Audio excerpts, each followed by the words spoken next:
Meus queridos, desejo a todos mais uma vez a paz do nosso Senhor e Salvador Jesus Cristo.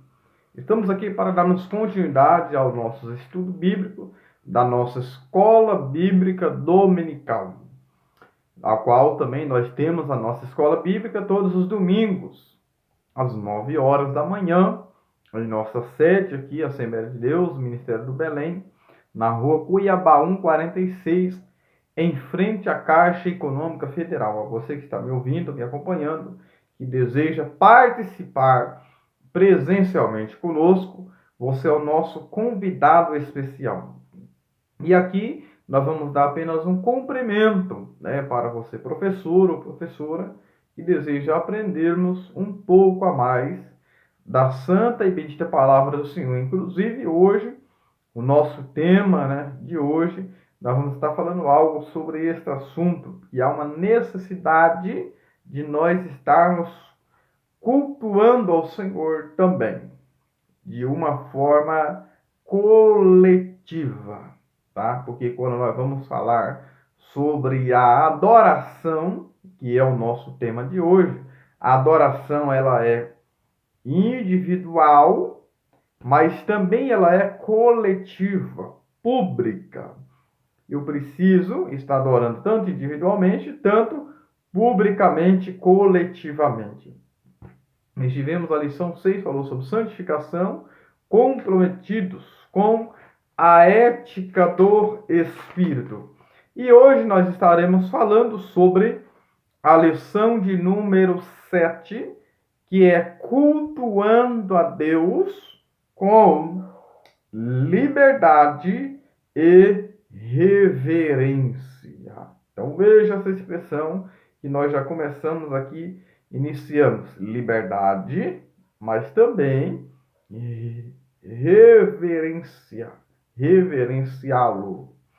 E o nosso tópico 1, nós vamos falar sobre o culto pentecostal, liberdade e reverência. O nosso tópico 2 vai falar sobre o centro do culto pentecostal. E o tópico 3, como se expressa a liturgia de nossas igrejas. O nosso textuário diz assim: Deus é Espírito, e importa que os que adoram em espírito e em verdade. E você que ainda não se inscreveu em nosso canal, querido, se inscreva, compartilhe e dê o seu like para a glória do Senhor. Amém? Então veja, queridos, aqui nós já vamos ver que a adoração, ela nasce dentro do homem.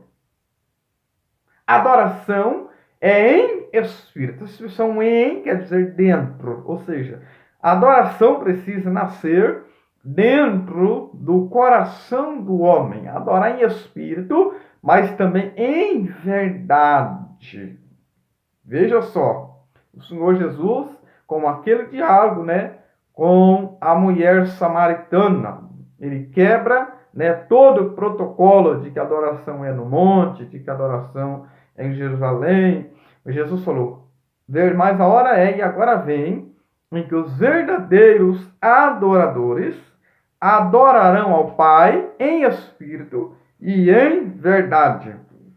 Outra lição que eu preciso aprender também, queridos, lá em João 4, diz assim o verso 22, é que a adoração, ela precisa ser racional. Eu preciso saber a quem eu estou adorando e também consciente daquilo que eu estou adorando. Veja só lá em João 4, 22. Momentos antes do Senhor Jesus dizer que importa que os que adorem em espírito e em verdade. Verso 22 diz assim: vós adorais o que não sabeis. Ou seja, é uma adoração sem raciocínio. Sem raciocínio. Mas ele diz assim: mas nós adoramos o que sabemos. Ou seja, é algo que você sabe. É algo que você está ciente. E a adoração, como diz também a nossa declaração de fé, a adoração não é algo visual.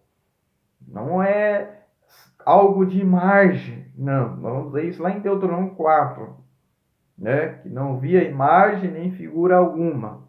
Então veja só, a adoração não é a imagem, não é a pessoas, mas é ao Deus que é Espírito.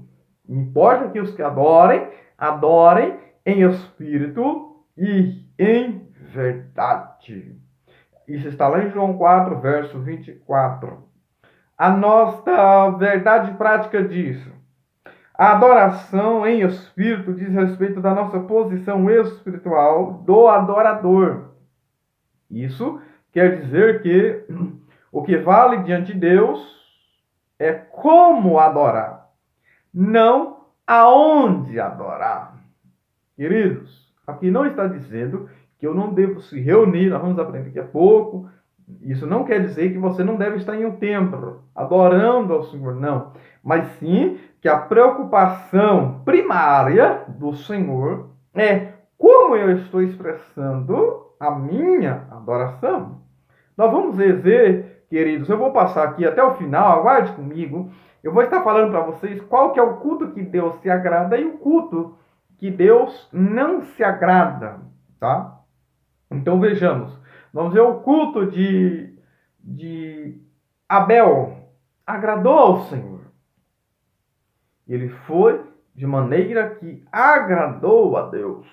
Não foi por causa da sua oferta, mas sim por causa do seu caráter.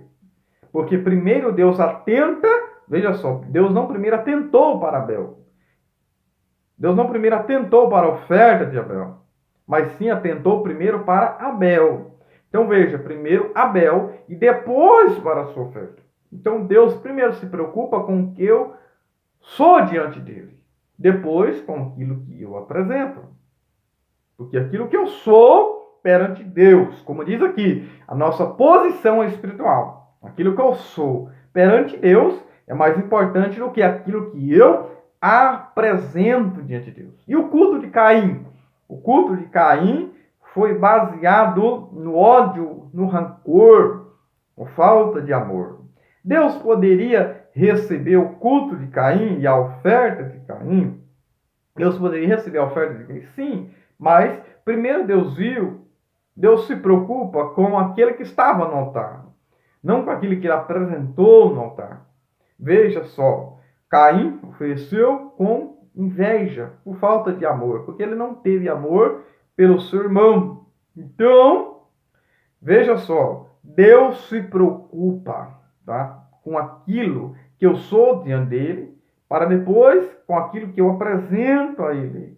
Nós vamos ver, queridos, o exemplo de Nadab e Abiú. Eles poderiam ser sacerdotes lá na frente. Poderiam ser futuros sacerdotes. Mas eles ofereceram, tá? Eles tiveram boas intenções. Boas intenções, porém com uma motivação errada. A motivação errada. Deus não havia ordenado para eles entrar ali e apresentar fogo estranho. Ou seja, eles apresentam algo errado, aquilo que não era aceito diante de Deus. E eles morreram ali. E também nós vamos ver também o caso de... alguém acha que morre só no Antigo... Não, no Novo Testamento também, Ananias e Safira. Ananias, ele foi apresentar algo ao Senhor. Por que eu estou falando de oferta? Porque a oferta faz parte do culto, faz parte do culto também. E o que Pedro diz? Você mentiu ao Espírito Santo. Veja só, o que ele fez? Ele foi apresentar, mas reteve parte do que ele vendeu em casa e mentiu, entrou em diálogo com a esposa para mentir, e ele morreu ali perante Pedro. Depois veio a sua esposa e faleceu também. Trazendo para os nossos dias, quantos também estão como Caim, como Ananias e Safira? Estão com boas intenções até, porque a oferta de Ananias e Safira era uma oferta grande, que superou todos ali. Que eles venderam uma propriedade grande. Ou seja, boas intenções, porém com motivações erradas. E o que é, queridos, que me motiva a adorar o Senhor, servir a Ele, louvar a Ele, glorificar ao Senhor? O que me motiva? Não é aquilo que eu apresento, mas é aquilo que eu sou perante o Senhor. Aquilo que eu sou. Então, preciso entender que o culto, a adoração precisa ter, queridos, não é mera formalidade, mas respeito, temor, que é respeito, reverenciá-lo. É isso que nós vamos estar aprendendo no decorrer da nosso estudo aqui. E outra coisa, queridos, o que é adoração? Não existe momento de adoração. Ah, vamos fazer um momento. Não. A adoração, ela é contínua. E o culto não é às 19 horas. Filho. O culto começa quando eu levanto cedo, eu preparo, já vamos consagrando, já vamos orando ao Senhor, já vamos apresentando as nossas primícias ao Senhor. Veja que Abraão, já em Gênesis 22, antes dele apresentar o Isaac no altar, ele acordou cedo. Ele corta a lenha, ou seja, a lenha foi ferida, a lenha foi cortada. Assim também, quando nós vamos apresentar algo no altar de Deus, algumas coisas precisam ser cortadas da nossa vida. Algumas coisas precisam ser aniquiladas, porque a lenha, grandes toras, tá? Grandes toras não pega fogo, precisa cortar a lenha. Corta a lenha, porque o graveto ele pega fogo mais rápido. E veja que Abraão ele caminha, ele se prepara, ele se organiza, tá? Porque o culto, nós vamos aprender aqui, ele precisa ser com ordem e decência. Então Abraão levanta-se, se prepara para cultuar ao Senhor. Por quê? Não basta eu apresentar ao Senhor. Não basta eu apresentar. Eu sempre digo que Deus se preocupa não quanto damos, mas como damos. Não quanto damos. Quanto você deu? Não, quanto damos. Não. É como damos. Como eu estou ofertando. A maneira que eu estou ofertando a Deus. Como que estou? Então veja. Muitos estão mortos espiritualmente porque Deus pede uma coisa, mas estão apresentando outra. Então vejamos. A nossa leitura em classe ela está baseada em 1 Coríntios 14, do verso 26 ao 32, que nós vamos estar entendendo, vai falar sobre a ordem, vai falar sobre o culto, algo muito importante para as nossas vidas. Mas antes, queridos, eu quero falar para vocês que a nossa declaração de fé também fala que a adoração ela é individual e também é pública, tá? Adoração a Deus. Mas eu quero trazer a etimologia da palavra adoração, tá? Nós vamos ver que tanto no hebraico, tanto no latim, nós vamos ver que são expressões de sempre reverenciá-lo, adorá-lo e servi-lo. A expressão em inglês é sandre, né, quer dizer serviço, e do latim adorare, quer dizer, é a expressão que a maioria dos intérpretes interpretam como a expressão de um beijar, forma de reverenciá-lo, que já veio de uma cultura daquela época, quando alguém se aproximava de alguém, se aproximava de alguma autoridade, ou algo era outorgado, aquelas expressões que ele usava de se beijar, né? De se beijar, de se encurvar e também se aproximar, beijar a aliança. Isso mostra uma reverência perante alguém que tem uma aliança, de alguém que tem uma autoridade superior. Porque a aliança fala de uma autoridade. Veja, quando José começou a governar, foi colocado um anel em seu dedo ali. Foi colocado um anel e usado também essas expressões. Então, quando eu falo de beijar, eu estou falando de uma aproximação. Eu estou falando de um desejo. De um desejo de se aproximar de alguém, um desejo de reverenciá-lo e um desejo de servi-lo. Nós vamos ver também essa expressão de culto também. Então veja, nós vamos ver, queridos, a nossa leitura, ela está baseada no 1 Coríntios, mas vamos ver aqui a nossa introdução, que diz assim: o Novo Testamento não apresenta um manual de liturgia e nem estabelece regras de culto. Ou seja, não existe, queridos, uma liturgia e nem uma regra de culto. Eu estou falando, queridos, os nossos cultos pentecostais. Não estou falando dos tradicionais, tá? Dos tradicionais, mas sim culto pentecostal. Não existe. Mas o que é liturgia? Você precisa entender de maneira simples, aqui eu vou estar explicando, o que é liturgia. É o andar do trabalho, é o sistema, é as regras, é os serviços, o segmento. Por exemplo, as igrejas protestantes, né? A igreja protestante, católica, romana, ela se dá muita ênfase ao segmento, dá muita ênfase à liturgia, ou seja, ao ocorrer o início do trabalho, ele começa de uma maneira, ele precisa terminar daquela maneira. É um segmento, é uma liturgia. Então veja, agora os nossos cultos pentecostais não.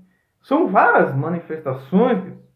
A oração é individual, e veja que somos um corpo, mas nesse corpo são vários membros, cada um se expressa de uma maneira. Então não existe um manual, tem que ser seguir esse manual aqui, não.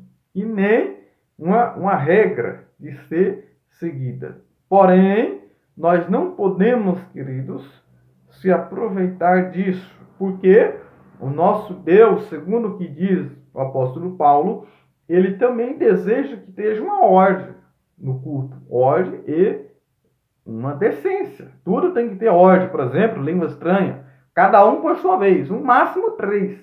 Veja que Paulo fala no máximo 3. E cada um, como diz aqui no verso 23, cada um por sua vez.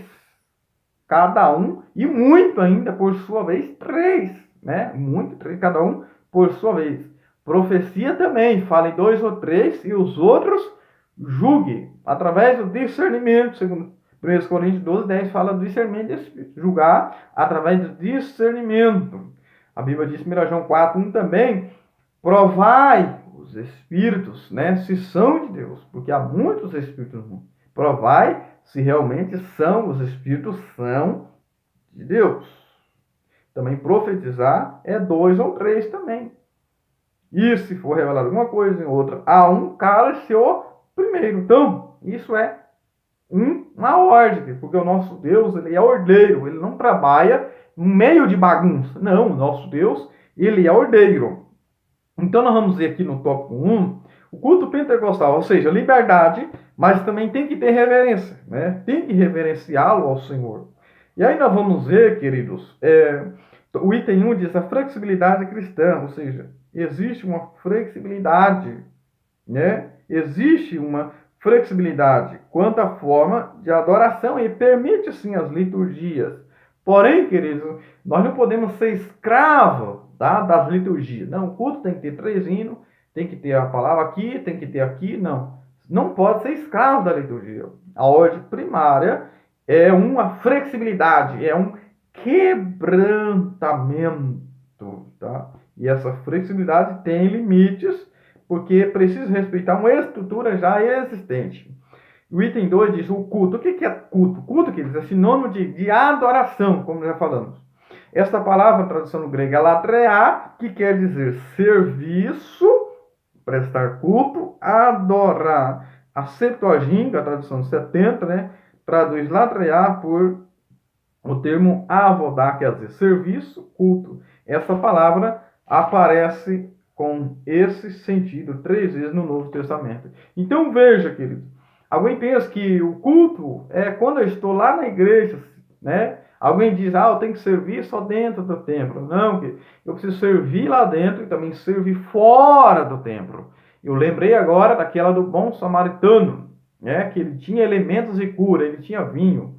Ele tinha um azeite, tinha as ataduras. Mas o sacerdote lá que tinha, só usava no templo, passou de largo. O levita também passou de largo, ou seja, porque para eles o culto era só no templo, só dentro da igreja. Eles não usavam os elementos de cura lá fora. Assim também precisamos usar os elementos de cura, tanto dentro, tanto lá fora. Então alguém diz, eu adoro a Deus, mas ele não quer servir. Essa expressão servir é a mesma etologia de escravo, é doulos, né? Ou seja, é servo.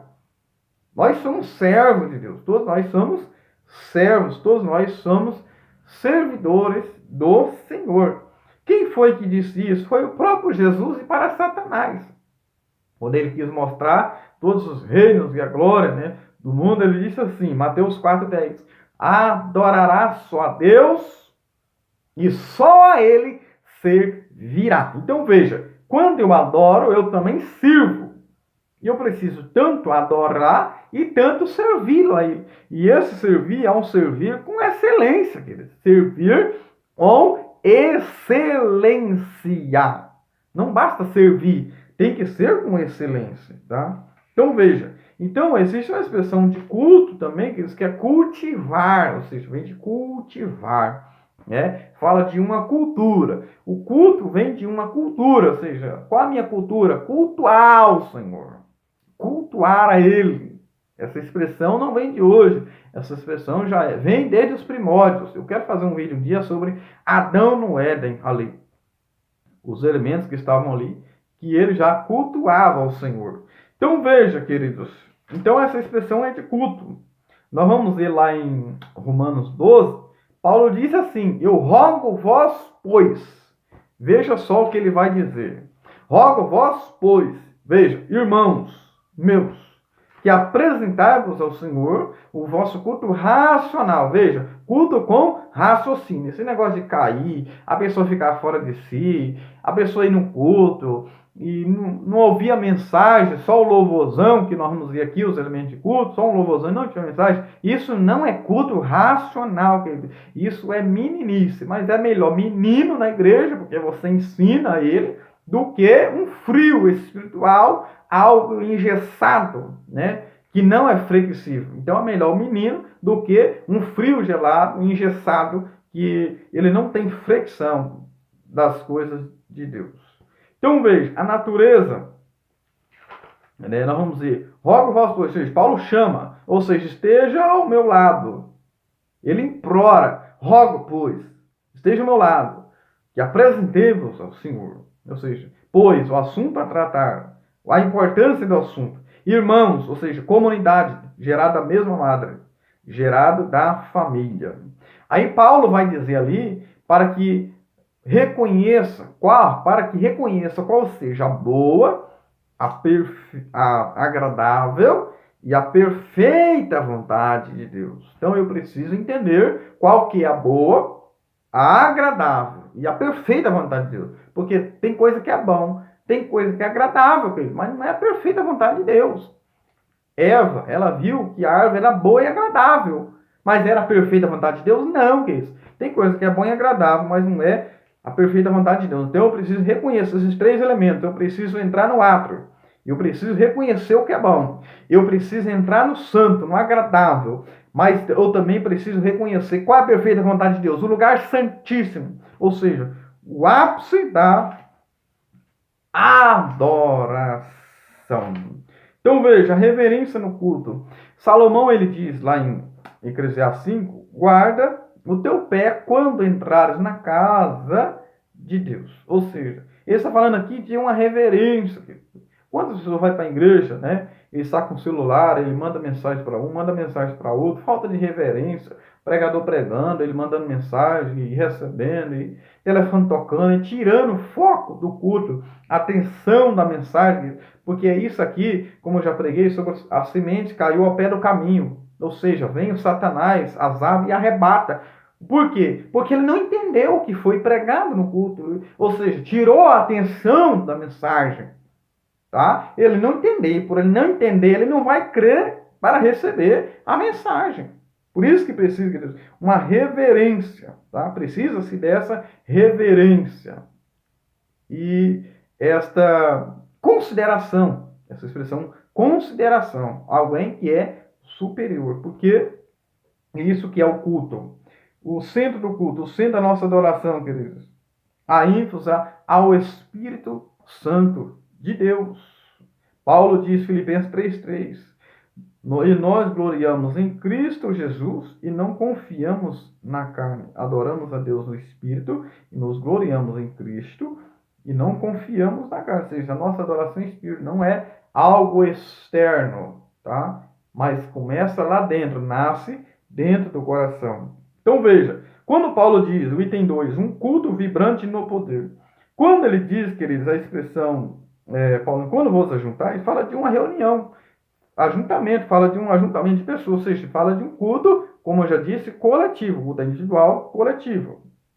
Veja só, não é, queridos, para ser meros espectadores, mas sim adoradores. Não é, queridos, para ser meros, né, pessoas que vai só para curiar ou assistir um culto, vou assistir um culto, não, mas sim prestar um culto, adorar com excelência. Então, a característica do culto pentecostal, tanto na sinagoga, né, tanto nas liturgias dos cultos, de oração, também faz parte do culto, e também os cânticos, e também as ofertas, também tudo faz parte do culto. Veja, 1 Coríntios, 2 Coríntios 9, 7 também, fala de quando eles iam apresentar o Senhor no primeiro dia da semana, ou seja, que é um domingo, primeiro dia da semana, eles apresentavam ao Senhor. Então, nós vamos ver lá em 1 Coríntios 14, 15, veja só, o apóstolo Paulo, ele disse, veja só, 1 Coríntios 14, 15, veja só, que farei, pois? Orarei com o Espírito, mas também orarei com o entendimento. Cantarei com o Espírito, mas também cantarei com o entendimento. Isso é um culto pentecostal, queridos. Isso é um culto pentecostal. E o que é um culto? Paulo diz, cada um de vós tem o quê? Tem salmo, precisa ter salmo. Nossas reuniões de adoração, o culto pentecostal tem que ter salmo. O que é o salmo? Tem que ter o cântico, tem que ter a doutrina, a palavra ensinada, tem que ter revelação, tem que ter a língua e também tem interpretação. Aqui já quebra todo o tradicionalismo, mas precisamos respeitá-lo, mas também quebra todo o tradicionalismo. Precisa ter as línguas e aqui ensina a interpretação. Então, queridos, eu quero passar para você, como já prometi, qual culto que Deus se agrada e o culto que Deus não agrada. Quando é um culto que Deus não se agrada? Primeiro, quando a glória não é dada, ou seja, aplauso mais o pregador do que o Espírito Santo. Veja só, elogio excessivo ao cantor, fulano, elogio excessivo. Reverencia mais os homens, fala mais dos homens do que a exposição da palavra do Senhor.